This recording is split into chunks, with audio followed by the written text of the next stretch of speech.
SIB మాజీ DSP Praneeth Rao phone tapping కేసులో దర్యాప్తు ముమ్మరం చేశారు పోలీసులు. బంజారాహిల్స్ పిఎస్లో ప్రణీత్రావును ప్రశ్నిస్తున్నారు పోలీసులు. మూడవ రోజు కస్టడీలో భాగంగా ప్రణీత్రావును విచారిస్తున్నారు. జూబ్లీహిల్స్ ఏసీపీ నేతృత్వంలో దర్యాప్తు కొనసాగుతోంది. గతంలో ఎస్ఐబిలో ప్రణీత్ టీంలో పనిచేసిన అధికారులను ప్రశ్నిస్తోంది స్పెషల్ టీం. నిందితుడు ప్రణీత్రావుకు సహకరించిన వారి వివరాలు సేకరిస్తున్నారు పోలీసులు. డిలీటెడ్ డేటా రీట్రైవ్ చేసేందుకు యత్నిస్తున్నారు. ధ్వంసం చేసిన హార్డ్ డిస్కులు ఎక్కడున్నాయనే దానిపై ఆరా తీస్తున్నారు. ఎస్ఐబి మాజీ డీఎస్పీ ప్రణీత్రావు ఫోన్ ట్యాపింగ్ కేసులో దర్యాప్తు ముమ్మరం చేశారు పోలీసులు. బంజారాహిల్స్ పిఎస్లో ప్రణీత్రావును ప్రశ్నిస్తున్నారు పోలీసులు. మూడవ రోజు కస్టడీలో భాగంగా ప్రణీత్రావును విచారిస్తున్నారు. జూబ్లీహిల్స్ ఏసీపీ నేతృత్వంలో దర్యాప్తు కొనసాగుతోంది.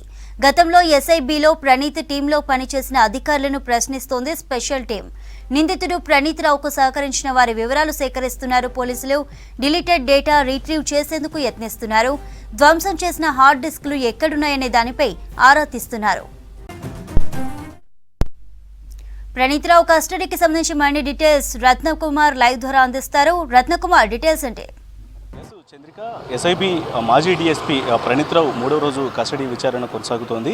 బంజారాహిల్స్ పిఎస్లో ఇటు జూబ్లీహిల్స్ ఏసీపీ నేతృత్వంలోని ఇన్వెస్టిగేషన్ టీం ఈ విచారణ అనేది కంటిన్యూ చేస్తుంది. మొత్తంగా ఈ ఫోన్ల ట్యాపింగ్ కేసుకు సంబంధించినటువంటి ఈ వారం రోజుల కస్టడీ విచారణలో భాగంగా అనేక కీలక విషయాలను ప్రణీత్రావు నుంచి ఇటు ఇన్వెస్టిగేషన్ టీం రాబడుతున్నటువంటి పరిస్థితి మనకు కనిపిస్తూ ఉంది. సో ఈ గతంలో తను ఇటు డిఎస్పీగా పనిచేసినటువంటి సమయంలోనే ఆ రోజు డిసెంబర్ 4వ తారీఖున తను ధ్వంసం చేసినటువంటి యొక్క హార్డ్ డిస్కులకు సంబంధించి ఆల్రెడీ దాదాపు 17 హార్డ్ డిస్కుల వరకు ధ్వంసం చేసినట్లు ఇప్పటికే ప్రణీత్రావు పోలీసులు ఎదుట ఒప్పుకోవడం జరిగింది. కాబట్టి ఈ హార్డ్ డిస్కులను ఎక్కడ ధ్వంసం చేసిన తర్వాత ఎక్కడ పడేశాడు అనే కోణంలో కూడా ప్రస్తుతం పోలీసులు ప్రణీత్రావును విచారిస్తున్నారు. అయితే గత 2 రోజుల నుంచి కూడా నిన్న జరిగినటువంటి విచారణలో హార్డ్ డిస్కులను కొంత ఇటు వికారాబాద్ అడవుల్లో పడేసినట్లు కూడా కొంత సమాచారం ఇచ్చాడు. కాబట్టి వీటికి సంబంధించినటువంటి ఇన్ఫర్మేషన్ పూర్తిగా తీసుకుంటున్నారు.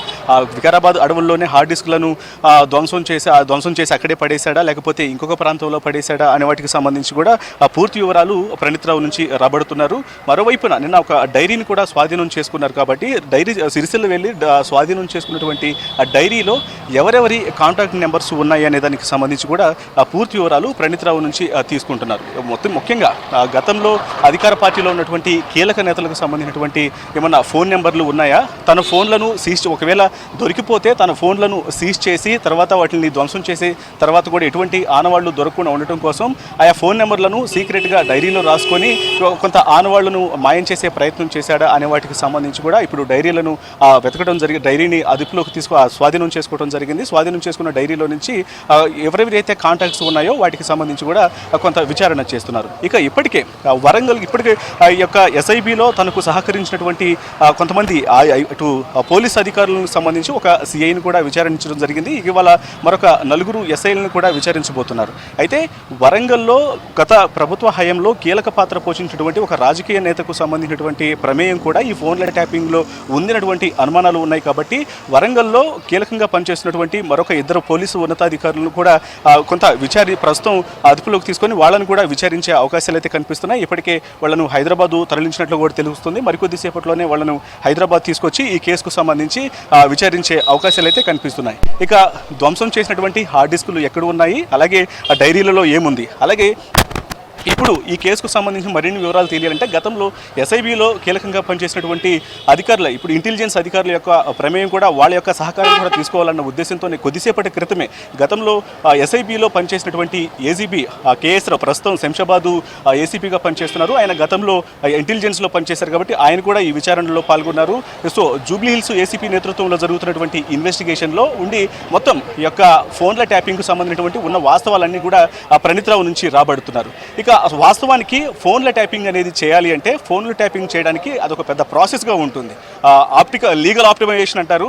ఒక పర్మిషన్ తీసుకున్న తర్వాత దానికి సంబంధించి ఎవరి ఫోన్లు అయితే ట్యాప్ చేయాలనుకుంటున్నారో, ముఖ్యంగా ఈ మావోయిస్టుల కదలికలకు సంబంధించినటువంటి ఫోన్లను ట్యాపింగ్ చేస్తున్నటువంటి సమయంలోనే ఒక చీఫ్ సెక్రటరీ ద్వారా రాష్ట్రానికి సంబంధించినటువంటి నేతల ఫోన్లను ట్యాపింగ్ చేసేటప్పుడు ఖచ్చితంగా చీఫ్ సెక్రటరీ యొక్క అనుమతి తీసుకోవాలి. ఆ లేఖ ద్వారా టెలికాం సర్వీస్ ప్రొవైడర్లకు లేఖ రాసి వాళ్ళ యొక్క అనుమతులు తీసుకున్న తర్వాత ఒక లింకును పంపిస్తారు. ఆ లింక్ ఒక్కొక్క లింక్ ద్వారా 15 నెంబర్ల వరకు ట్రాప్ చేసే అవకాశం ఉంటుంది.